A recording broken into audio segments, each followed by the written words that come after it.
Hello everyone, Art Burns here.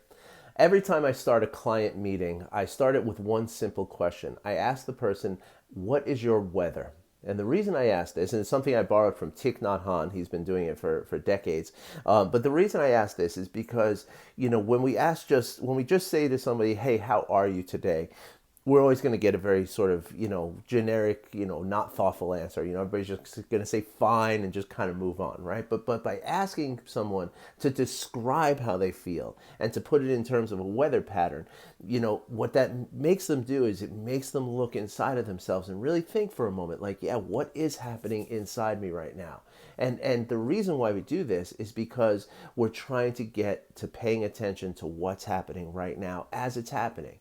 Okay, so many times. So last night I had a meeting with a client, and I asked her, "What's your weather?" And she says, most of the day it's been really sunny and beautiful, but there's been a lot of haze and a lot of fog happening, at intermittent times during the day. And then of course we went on to talk, and she revealed that she's feeling a lot of anxiety about a lot of different things, as we all are right now, right? Right now the anxiety levels are at super high levels, right? We're worried about, our business. We're worried about our health. We're worried about the health of our family and our elderly parents and grandparents. We're worried about the world. We're worried about so many different things. And as we start thinking about all these different things, and when it becomes really overwhelming like this, like a lot of it happening, that's when this sort of haze happens in our minds. And what this does is it kind of, the fog and the haze, what does that do? It makes it hard to see what's really happening, right? To see clearly. And as we do that, what happens is we take whatever we're anxious about and we're only making it worse, right? Because we're not able to see it clearly. And so the antidote to that obviously is to let go of the haze and let it lift and let the sun shine so we can see what's actually going on, right?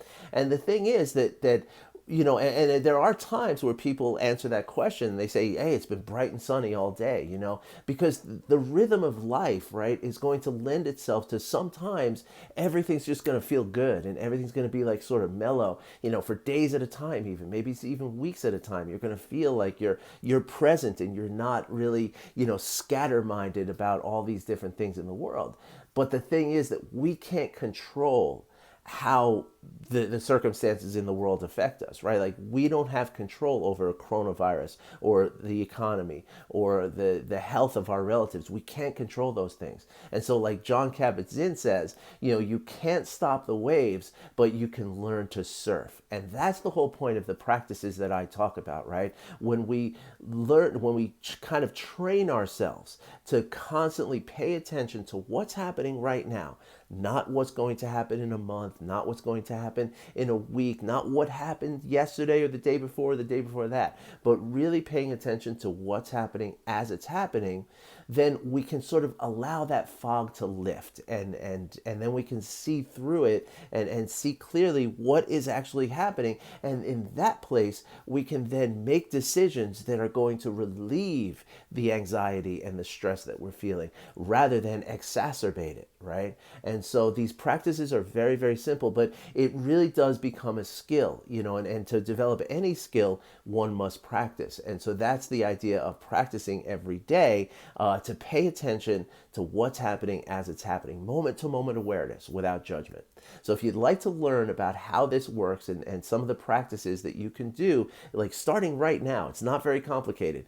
Practices you can do right away to help you to sort of start to gain control over how you react to the things in your life. Because again, you can't control the things that are going to come to your life. Stressors are inevitable, but the stress is optional. And so if you'd like to learn some practices to help you to gain control and command over this, hit me up with a comment, send me a direct message or an email, and let's talk. Let me see if I can help you.